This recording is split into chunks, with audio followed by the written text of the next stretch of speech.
છેલ્લા એક મહિનાથી બહુ ચર્ચિત બગદાણાની બબાલમાં નવા વળાંકો આવે છે। દરરોજ સોશિયલ મીડિયાની અંદર કોળી સમાજના આગેવાનો હોય, કોળી સમાજના યુવાનો હોય કે અન્ય સમાજના યુવાનો હોય, તેમના વિડીયો વાયરલ થતા હોય છે। પરંતુ એ 1 ફેબ્રુઆરીના રોજ એ બગદાણા બબાલને લઈને ભાવનગર પશ્ચિમ વિસ્તારના અક્ષર પાર્કમાં એક ન્યાય સભાનું આયોજન થાય છે અને ન્યાય સભામાં મોટી સંખ્યામાં કોળી સમાજના આગેવાનો અને કોળી સમાજના લોકો પણ ઉપસ્થિત રહે છે। પરંતુ હવે ન્યાય સભા બાદ વિખવાદના એંધાણ સામે આવી રહ્યા છે। ભાવનગરની એ સભાના આયોજકો પર સમાજના જ યુવાનો સવાલો ઉઠાવી રહ્યા છે। એવા એ સોશિયલ મીડિયાની અંદર વિડીયો સામે આવ્યા છે જેમાં કોળી સમાજના યુવાનોએ એ સભાના આયોજકો પર સવાલ ઉઠાવ્યા છે। કોળી સમાજના એ યુવાનોના 2 વિડીયો અત્યારે સોશિયલ મીડિયામાં સામે આવ્યા છે। બંને વિડીયો ઉપર આપણે ચર્ચા કરવી છે। એ બંને યુવાનો એ ન્યાય સભા ઉપર સવાલો ઉઠાવતા શું કહી રહ્યા છે, સાથે સાથે હવે ક્યાંક ને ક્યાંક એ આખા ગુજરાતમાં કોળી સમાજની એકતાના જે ઉદાહરણો અપાતા હતા તે ઉદાહરણો બાદ શું હવે વિખવાદના એંધાણો સામે આવી રહ્યા છે તેની આજે આપણે વાત કરવી છે। 1 ફેબ્રુઆરીના રોજ એ ભાવનગરની અંદર નવનીત બાલધિયાની અધ્યક્ષતામાં એક મોટી ન્યાય સભાનું આયોજન થાય છે। એ ન્યાય સભામાં રાજકીય કોઈ આગેવાનો તો ઉપસ્થિત નથી રહેતા, પરંતુ ઋષિ ભારતી બાપુ સહિતના સમાજના એ આગેવાનો જે છેલ્લા 1 મહિનાથી બગદાણાની બબાલને લઈને મેદાને છે, બગદાણાની બબાલને લઈને ન્યાય અપાવવા માટે આગળ આવ્યા છે, આ તમામ યુવાનો, તમામ આગેવાનો તે ન્યાય સભાની અંદર આવે છે। એ ન્યાય સભાની અંદર એક વિવાદ પણ થાય છે જેમાં રાજુ સોલંકી અને દિવ્યેશ સોલંકીને માઇક પણ નથી આપવામાં આવતું। પરંતુ હવે ન્યાય સભાના 2-3 દિવસ બાદ સોશિયલ મીડિયાની અંદર 2 વિડીયો સામે આવે છે। બંને કોળી સમાજના યુવાનો છે અને કોળી સમાજના યુવાનો એ સભાના આયોજકો ઉપર સવાલ ઉઠાવી રહ્યા છે। કાળુભાઈ ચાંબુચાને ન્યાય સંમેલનને લઈને એ પહેલા યુવાન સવાલ પૂછી રહ્યા છે। આપણે બંને યુવાનોના વિડીયો પણ સાંભળવા છે। આવો પહેલા એ પ્રથમ યુવાનનો જે વિડીયો અત્યારે સોશિયલ મીડિયામાં વાયરલ થઈ રહ્યો છે તે યુવાન આ ભાવનગરના સંમેલનને લઈને શું સવાલ કરી રહ્યા છે તે સાંભળીએ। તો કાળુભાઈ જાંબુચિયા, મારે તમને એકલું કહેવાનું કે આ જે ન્યાય સંમેલન તમે રાખ્યું હતું એ ન્યાય સંમેલન હતું કે લોક ડાયરો હતો? તમારે પહેલાં એવું લખવું હતું તો કે ભાઈ લોક ડાયરો છે, આવવું હોય તો આવજો એમ કહેવું હતું એમ। કારણ કે ઠેઠ નવસારી, સુરત, ગાંધીનગર, અમદાવાદ, નળકાંઠો, ભાલ, બારા, ચલોતર થી માણા અહીંયા આવ્યું હતું। શું કામ આવ્યું હતું ખબર છે? કે આ જે આગેવાનો હતા ને એમને સાંભળવા, કે સમાજને શું શિખામણ દેશે, શું સલાહ આપે છે એ સાંભળવાનું હતું, એટલે અહીંયા બધા આવ્યા હતા। પણ તમે તો ભજનીકને બેસાડી દીધા, જો કલાકારને વંદન બધાને, પણ ભજનનો પ્રોગ્રામ પછી રાખવો તો તમારે, કાં તો પહેલાં રાખી દેવો તો ખાલી ભજનનો પ્રોગ્રામ જ તે લોક ડાયરો। તમે તો ઠેઠ સુરતથી ઓલા આવ્યા, ચિરાગભાઈ ઝાલા આવ્યા હતા, પછી મહામંડેશ્વર આપણા ભારતી ઋષિ બાપુ આવ્યા હતા, પછી આપણે શૈલેષભાઈ મેર આવ્યા હતા, પછી આપણે પિન્ટુભાઈ કોળી આવ્યા હતા, અમારા તારાપુર સાઈડથી વિજયભાઈ બારૈયા આવ્યા હતા। એવા અનેક આગેવાનો, યુવાનો, સમાજના કાર્યકરો અહીંયા આવ્યા હતા, પોતાનું કંઈક મનની વાત કરવા માટે આવ્યા હતા। તમે તો એમને તો ના કરવા દીધી, પણ આ બીજરાજભાઈ સોલંકી, રાજુભાઈ સોલંકીની બેઠા એમને એમાં એક ના આપ્યું યાર। તમારે તો બોલવું હતું તો આવી રીતે મારે ઘણી વિડીયો બનાવી ના બોલી લેવાય, બોલવાનું હોય એકલા। લાખો રૂપિયાનું ડીઝલ પેટ્રોલનો ધુમાડો શું કામ કરાવરાયો સમાજ પહે? આ તમને એવું લાગે છે કે અહીંયા ખર્ચ થયો એ વધારશે? નહીં, લાખો રૂપિયાનું ડીઝલ ને પેટ્રોલ બળાવી દીધું તમે। અને એમાં મને એવું લાગે છે કે હિસાબ કર્યો મેં, 200 દીકરીઓનું કરિયાવર થઈ જાય, 200 દીકરીઓ પરણી જાય આપણા સમાજની। એના કરતાં એ કર્યું હોત તો આ ફાળો નાખીને 200 થી 250 દીકરીઓ પરણી થાય, એકલો તેમ ખર્ચો કાલ કરાવી નાખ્યો, કોઈ ન્યાય નહીં। તો એમને મારતા હતા ને, પહેલાં મારતા હતા એવો વિડીયો પહેલાં પ્રથમ આવ્યો ને, એ વિડીયો શૈલેષભાઈ મીરે એટલે બાવડા સાણંદ જે કોળી ઠાકોર સેનાના અધ્યક્ષ છે એમને દીવ ન્યૂઝમાં આપ્યો અને એમાંથી વાયરલ વધારે થયો। એટલે પછી આપણા સમાજના બધાએ નાના મોટા આગેવાનો બધાએ અહીંયા ખબર લેવાય પહોંચ્યા। પણ પહેલાં તો અમારો નળકાંઠાના જે રહ્યા એ જ પહોંચ્યા હતા ખબર લેવાય, દવાખાને તે નવનીતભાઈની। હવે એ લોકોને તમે જરાક બોલવા નથી દીધા, કંઈક તમારે ત્યારે બોલવાનું હતું નકરું। ઓલા ધરમસિંહભાઈ ધાપા, બાપભાઈ ભાલિયા, પછી અમારા વિજયભાઈ છે, અને આ જે વકીલ હતા બારૈયા સાહેબ સુરતથી, આવા લોકોને તેમ એન્ટર જ નથી થવા દીધા। હારા હારા નામસી માણસ હતા એમને તેમ જોવા જ નથી દીધા છે, દેખાયા જ નથી। ખોટું બહુ લાગ્યું છે। કારણ આ તો એવું થયું, આપણે બોલાવવાના અને પછી કોથળામાં બેહાડી દેવાના હેઠે સહી. વાહ, તો આવડે ને તો જ કરાય. હવે 3 વખત તો ઓલા ભાઈ તમારું બોલતા જાય કે આ બધો ખર્ચો કાળુભાઈ, બધો ખર્ચો કાળુભાઈ, બધો ખર્ચો કાળુભાઈ, આવું 3 વખત બોલ્યા માયકમાં. તો ભાઈ સદારામ હોસ્ટેલ બને છે ઠાકોર સમાજની આપણા, એમાં બાપભાઈ ભરવાડ 2,51,00,000 રૂપિયા આપ્યા. એ ક્યાં આપણા સમાજના હતા?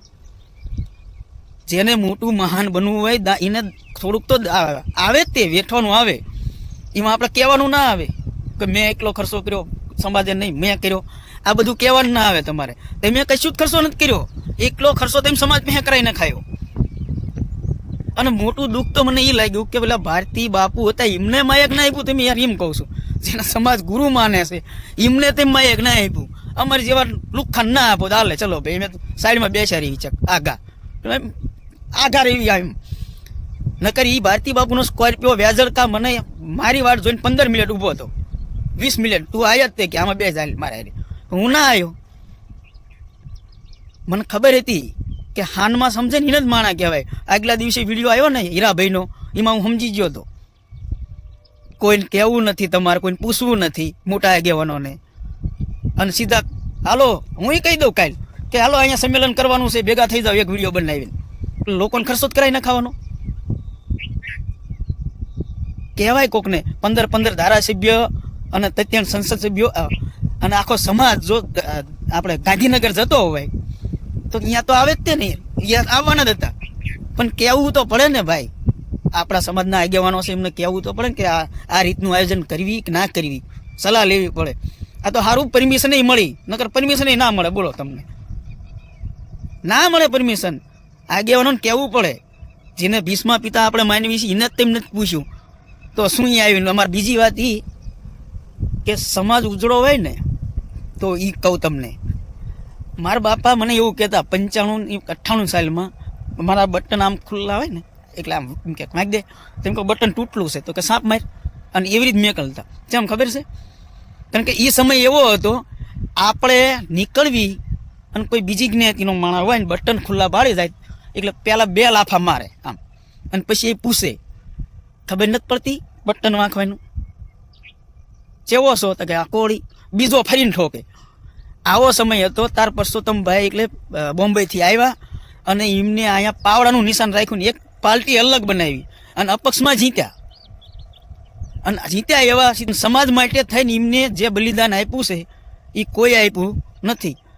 અત્યારે માયક પકડીને સીધા મંડી જવી છે ને ભાઈ બધાને આવડે. પેલા બલિદાન દેવું પડે કંઈક. આ વિસ્તારમાં, મારા વિસ્તારમાં વિજય બારૈયા જ્યારે વિજય બારૈયાને મેં એવું કીધું બુલેટ પોળી સેના લખ્યું હતું એટલે મેં કહ્યું ભાઈ તારે ત્યાં ચીકલી સેના છે, હજે હાલમાં છે પૂછ જોઈએ. પછી ભાઈ એટલું સંગઠન મજબૂત કર્યું જ્યારે કોળીને કોઈ ઓળખતા નતા. આમ આ વિસ્તારની વાત કરું, તારાપુર સાહેબ, એ ભાઈ એટલું સંગઠન કર્યું ને કે 5 કિલોમીટર લાંબી રેલી કાઢી હતી, પહેલી ફર્સ્ટ. આને બલિદાન કહેવાય. એવા માણસને તમે અહીંયા બોલાવીને અને હેઠે બેહારો છો, કોઈને બતાવવા નથી દેતા, કોઈને મોઢે નથી દેખાવા દેતા. આટલું બધું અપમાન કરવાનું ખોટું લાગ્યું હોય. બલિદાન બહુ દીધેલા છે. એવા માણસોને તમે હેઠે બેહાડી દીધા એમ બોલાવીને. આ સોલંકી પરિવારે બલિદાન આપેલું છે. પછી આપણે બટન ખુલ્લા રાખીને રખડતા થયા છીએ. એમના ગુણ ભૂલાય નહીં એટલે એમને પૂછાય. બધા ભીષ્મ પિતાને બાપજી શું કામ કહે છે? એટલે આપણે કંઈક પૂછવું પડે. મારે જ મારા બાપાને મારે અત્યારે છે નહીં, પણ મારો છોકરો કંઈક કરવાનો હોય એટલે મને પૂછે ને કે બાપા આમ કરું કે ના કરું. સારા કપડાં લેવા જવું હોય તોય પૂછે આપણને, બરાબર? તો તમારે આખો સમાજ ભેગો કરવો તો તમે ભીષ્મ પિતાને ના પૂછો યાર, ખોટું તો લાગે ભાઈ, સમજ્યા? અને એમાં તે તમે પાછા આ બોલાવીને હેઠે બેહાર્યા અને માયક ના આપ્યા. 2 મિનિટ વાત કરવાય ના આપી ભાઈ શું તમારે કહેવાનું છે એ કહો. અને તમારા ભજન જ સંભળાવા હતા અને ડાયરો જ કરી નાખવો હતો, લખી નાખવો હતો કે ભાઈ ડાયરો હશે જે ના હોય ને આવજો, તો તમને સમજણ પડે. તો એટલું પબ્લિક ના ભેગું થાય. કરો લો ડાયરો, ના થાય એવી રીતે. આ તો બધાને કહેવું હતું કે ભાઈ સમાજને અમુક જગ્યાએ હજે અમુક ગામડા છે અહીંયા હજે અન્યાય થાય જ છે. એટલે એ જણાવવા આવ્યા હોય એ તમારે સાંભળવાનું આવે. ઘરના માયક પકડીને ના મંડી જવાય ભાઈ. અને તમે તો એટલે ગુજરાતભાઈ માયક ના આપ્યું યાર, ચિરાગભાઈ ના આપ્યું. હાજર હતા એ આપણા આગેવાનો વડીલો એમના નામ ભારતી બાપુ, રાજુભાઈ સોલંકી, ચિરાગ ઝાલા, બિજરાજ સોલંકી, શૈલેષ મેર, પિન્ટુ કોળી, મયુર જમોડ, બળદેવ સોલંકી, વિજય બારૈયા, ધરમસિંહ ધાપા, બાબુદાદા ભાલિયા અને જે આમ ખાલી માયક હાથમાં પકડે પબ્લિકના હોંકારા થાય એવા ને તેમ માયક નથી આપ્યું. એટલે ખોટું તો લાગ્યું છે કાળુભાઈ જાંબુચા. તમને ત્યાં કદાચ મારા આ વિડીયોથી વાહમું લાગે ને તો 2-4 રોટલી વધારે ઉપાડ લેજો અને હોઈ જજો શાંતિથી. આ હરખો જવાબ કીધો તમને મેં. સમજાય જે છે કે એટલા રૂપિયા તેમ બગડાયા એટલામાં તો 200 દીકરીના ઘર વસી જાત. એને કામ કર્યું કહેવાય સમાજે. આવા કામ થોડા કરવાના હોય. હાવ આ બહાર પાડ દો. હાલો હું પાડું કે 1 તારીખે 4 મહિનામાં મહાસંમેલન તારાપુરમાં કરું છું. એટલે પબ્લિકના રૂપિયાને ધુમાડો કરી નાખવાનો ને પછી હું એકલો એકલો બોલ્યા કરું. હેલો માલો હા બોલો ને લણુદાના નામ. એવું ખોટું લાગે ને તો હજે કહું છું 3 રોટલી બીજી મારા નામની ખાઈ લેજો. રાવડી તારા બોલાવીને તમે અપમાન કર્યું. હે આવું અમારું બહુઠાન મેળામાં થતું. બહાર લખ્યું હોય અને બોલતા હોય કે ગધાડું ગાય છે, ગધાડું ગાય છે, ગધાડું ગાય છે. એટલે અંદર ટેપ કે સ્પીકર ચાલુ હોય સાઉન્ડ. એટલે બહાર કોકને એવું લાગે ગધાડું ખાસું ગાતું હોય છે. અંદર જઈ ટિકિટ લઈને જવી તો એક બાજુ એમ કે જો આ ગધાડો બાંધ્યું છે, આ ગાય બાંધી છે, જોઈ લો. પછી જોઈને ઓલા બહાણે નહીં કાઢે. પણ અહીંયા ઊભા રાખીને 2 જણા આપણને એમ કે જો આ વાત કોઈને બહાર કીધી તો તમારી કુળદેવીના હમ છે. આવું તમે કર્યું આ સમાજ હારે કે ન્યાય સંમેલન, મહાસંમેલન અને કર્યો તમે અહીંયા તમારું જ કર્યું બધું. આ 3 જણાએ, એક કાળુભાઈ જાંબુચા, કિશન મેર અને અશોક મામસી, આ 3 વ્યક્તિએ આખા સમાજના આગેવાનોનું અપમાન કર્યું બોલાવીને. મને એટલું દેખાય તો ભાઈ તમે 3 સાંભળો કે સમાજ ગાદીએ બેહારી શકે અને પાળી શકે. અને રાજકારણ તો કરતા જ નહીં સમાજના નામે મહેરબાની કરીને. નકર રાવડી કા મગથર ગુમ્યો ને તો પૂછી લેવાનું જેને ખબર છે એ નહીં. અને મારા રાજકારણમાં નથી આવવાનું. પછી એ કહી દઉં તમને, તમે પૂછ લો. અમારા વિસ્તારના ઘણા બધા આગેવાનો છે, એમને પૂછી લો. લગભગ 20 વર્ષ સેવા આપું છું રાજકારણમાં. ચાહે હું જવા તૈયાર નહીં ઓલામાં. રેલ્યું બેલ્યું બધે જાઉં, પ્રચારમાં જાઉં બધું. પણ રાજકારણમાં આપણે નાનું એવું સરપંચ નથી બનવું હો ભાઈ. એટલે રાજકારણમાં આવવા હાટું કોઈ આપણા નખરા હશે નહીં પાછા. બસ જય માતાજી. અને ભાઈ કાળુભાઈ હા શું કહું છું તમને, ખોટું લાગ્યું ને તો હજે તે 2-5 રોટલા ખાયા લેજો. તમે હાથે કરીને અપમાન કર્યું છે એમ સાહેબ. આવી ખબર ના પડે નાના હતા તમે કે આવા આગેવાનોને આપણે બોલાવ્યા છે, બેહારી માયક આપી, માન સન્માન આપી, એવી તમને ખબર ના પડે યાર. મેં વડીલને મારે શું કહેવું. અને લાસ્ટમાં એટલું કહું કે આ મહાસંમેલનના નામે કે જે નામે તમે પરમિશન દેવરાવનાર દિવ્યાસભાઈ સોલંકીનો ખૂબ ખૂબ આભાર. જય માંધાતા, જય કોળી સમાજ. તો આ યુવાન કહી રહ્યા છે કે ભાવનગરમાં ન્યાય સંમેલન હતું કે પછી લોક ડાયરો. એટલે કે ક્યાંક ને ક્યાંક ત્યાં એ સંતવાણીની પણ જે ઝલક જોવા મળી હતી એ આપણે સૌએ જોઈ હતી. એટલે એ યુવાને પહેલો પ્રશ્ન કર્યો કે એ ભાવનગરની અંદર તમે ન્યાય સંમેલન કર્યું હતું કે પછી લોક ડાયરો કર્યો હતો. સંમેલનમાં આખા ગુજરાતમાંથી લોકો આવ્યા હતા. લોકો આગેવાનોને સાંભળવા માટે આવ્યા હતા. ઋષિ ભારતી બાપુ, ચિરાગ ઝાલા અને પિન્ટુ કોળી પણ ત્યાં આવ્યા હતા. સમાજના આગેવાન બ્રિજરાજ સોલંકી અને રાજુ સોલંકી પણ તે ન્યાય સંમેલનની અંદર ઉપસ્થિત હતા. સમાજ પાસે લાખો રૂપિયાનું ડીઝલ અને પેટ્રોલનો ધુમાડો કરાવ્યો છે. એટલે કે ક્યાંક ને ક્યાંક એ સંમેલન કર્યું ને સંમેલનમાં આખા ગુજરાતમાંથી લોકો આવ્યા તો એ લોકો પાસે પેટ્રોલ અને ડીઝલના રૂપિયાનો ધુમાડો કરાવ્યો છે. અમારા નળકાંઠા વિસ્તારના લોકોને બોલવા પણ નથી દીધા. એટલે કે આ જે યુવાનનો વિડીયો પહેલો વાયરલ થયો છે, વિડીયો એ યુવાન એ નળકાંઠા વિસ્તારનો ક્યાંક છે. એટલે એમણે એવું કહ્યું કે અમારા નળકાંઠા વિસ્તારના જે કોળી સમાજના આગેવાનો ત્યાં ગયા હતા તેમને બોલવા પણ નથી દીધા. જે સમાજ માટે આગળ હતા તેમને બોલવા ન દેવામાં આવે તો પછી આવી ન્યાય સભાનું શું કામ છે? ન્યાય સભાના મંચ પરથી 3 વખત બોલ્યા કે સંમેલનના આયોજક એ કાળુભાઈ છે. એટલે જેટલો ખર્ચ તમે નથી કર્યો એના કરતાં વધારે તમે સમાજ પાસે કરાવ્યો છે. કોળી સમાજના યુવક જેને સમાજ ગુરુ માને છે એ ઋષિ ભારતી બાપુને પણ તમે માઇક નથી આપ્યું. ન્યાય અપાવવા 15 ધારાસભ્યો અને 3 સાંસદો હતા, એમને કેમ ન બોલાવ્યા? આવા સવાલો પણ એ સમાજના યુવકે કર્યા. સમાજ માટે પરસોત્તમભાઈ સોલંકીએ જે બલિદાન આપ્યું છે એવું કોઈએ નથી આપ્યું. સોલંકી પરિવારે બલિદાન આપ્યું, પછી આપણે બટન ખુલ્લા રાખીને ફરીએ છીએ. એટલે કે ક્યાંક ને ક્યાંક આ યુવકે એવું કહ્યું કે જે પ્રકારે જે આગેવાનો હકીકત આ લડતમાં આગળ આવ્યા હતા તે એક પણ આગેવાનને તે ન્યાય સભાની અંદર માઇક આપવામાં ન આવ્યું. ઋષિ ભારતી બાપુ જેમણે પણ આ બગદાણાની બબાલને લઈને આગળ આવ્યા તેમને પણ માઇક આપવામાં ન આવતા હવે આ યુવાનનો રોષ, એ આક્રોશ હતો, એ વેદના હતી, એ ઠાલવી હતી. અને ક્યાંક ને ક્યાંક આ વિડીયોને લઈને હવે એવી પણ ચર્ચાઓ છે કે કોળી સમાજમાં એ જૂથવાદ સામે આવ્યો છે, આંતરિક વિખવાદ સામે આવ્યો છે. આ હતો પહેલા યુવાનનો વિડીયો. અન્ય એક યુવાનનો વિડીયો પણ અત્યારે સોશિયલ મીડિયામાં વાયરલ થઈ રહ્યો છે અને એ યુવાને એ ભાવનગરની સભાને રાજનીતિની સભા ગણાવી હોય એવું કંઈક એ વિડીયોની અંદર તેઓ ખુલાસા કરી રહ્યા છે, આરોપો લગાવી રહ્યા છે. આવો એ અન્ય એક યુવાનનો વિડીયો પણ આપણે સાંભળીએ જેમણે ભાવનગરની એ ન્યાય સભાને લઈને શું આરોપો લગાવ્યા. માનતા હતા હાલ ભાવનગર મહાસભા રાખવામાં આવી હતી. હવે વિચાર કરો કે આપણો આવડો મોટો કોઈ સમાજ હોય, આખા જિલ્લાની અંદર જો સમાજ આવી શકતો હોય તો આપણું કહેવાનું એક જ છે કે આ કોરી સમાજને કે ભાઈ તમે તમારા વિસ્તારને થાન આપો અને જે બીજેથી જે આગેવાન આવે એને તમે થાન દેતા નહોતા, તો બધાને બોલવાનો મોકો આપવો પડે. અને જે તમે આ રાજકારણ કરો છો ને એ તમારી આ રામલીલા હંકારી લઈ જાઓ. અને જેમ જીતુભાઈ વાઘાણીને જો ઘર ભેગો કરવાનો છે ને, અને તમે જે આ સમાજમાં ભાગલા પડવાની કરો ને સમાજના લોકો, એ બધી તમારી રામલીલા હંકારી લઈ જાઓ. સમાજ જાગી ગયો હોય અને સમાજને ખબર જ છે કે આ રાજકીય સમયને નહોતું. અમને એવું ના માનો કે નથી ખબર, જેમ કે અમે ખાલી પગ મૂકવી તો અમને ખબર પડી જાય. એટલે સમાજમાં જે તમે ભાગલા પાડવાની વાત કરો ને એ તમારી સિસ્ટમ બંધ કરી દીજો.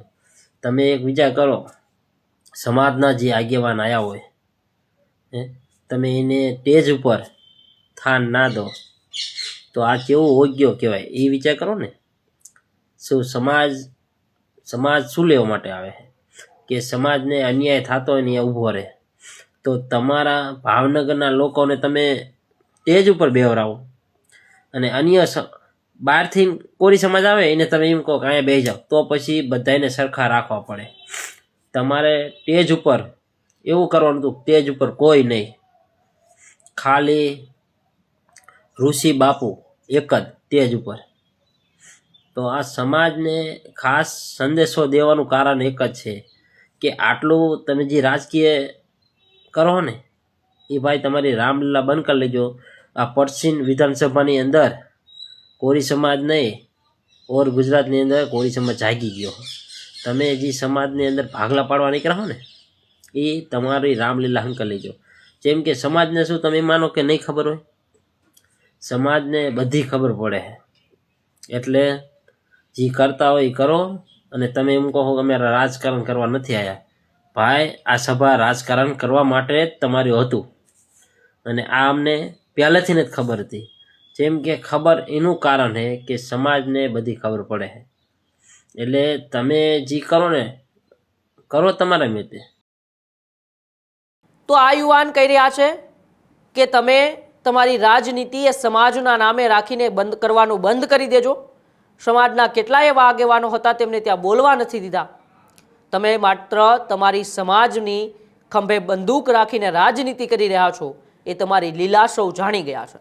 એટલે કે રાજનીતિની ક્યાંક ને ક્યાંક લીલા છે તમારી સૌ ઓળખી ગયા છે એવી વાત આ યુવકે કરી છે. અને એ તમારી બધી લીલા બંધ કરી દેજો. સમાજ તમારી એ રાજનીતિની લીલા ઓળખી ગઈ છે. સમાજ તમને આનો જવાબ જરૂર આપશે. બંને વિડીયોની અંદર એ ભાવનગરની ન્યાય સભાને ટાર્ગેટ કરવામાં આવી, એમની ઉપર સવાલો કરવામાં આવ્યા, એ આયોજકો ઉપર સવાલ થયા, ત્યાંના આગેવાનો ઉપર સવાલ થયા. આવનારા સમયમાં હજુ બગદાણામાં પણ એક સંમેલન છે. શું એ સંમેલન પહેલાં વિખવાદ એ મોટો વિકરી શકે છે અને ગુજરાતમાં કોળી સમાજની જે એકતાના ઉદાહરણો અન્ય સમાજને આપવામાં આવતા હતા તે ક્યાંક ને ક્યાંક હવે કોળી સમાજ જ અંદરથી વિખવાદને લીધે તૂટશે એવા એંધાણ છે. કારણ કે બંને જે કોળી સમાજના યુવકોના વિડીયો છે એ વિડીયોએ હવે બગદાણાની બબાલમાં નવો વળાંક આપવાના છે. તમારું આ બાબતે શું માનવું છે કે હકીકતે ભાવનગરની ન્યાયસભામાં રાજનીતિને થઈ હતી? શું સાચા આગેવાન જેમણે આ સમાજ માટે લડાઈ આપી હતી તે આગેવાનોને પ્રાધાન્ય નહોતું આપવામાં આવ્યું? અમારા કોમેન્ટ બોક્સમાં અચૂકથી જણાવજો. અને આવી જ નવી માહિતી સાથે અમે તમારા સુધી આવતા રહેવાના છીએ. ત્યાં સુધી જોતા રહેજો ન્યૂઝ રૂમ ગુજરાત, ગુજરાતનો ગજનાદ. નમસ્કાર.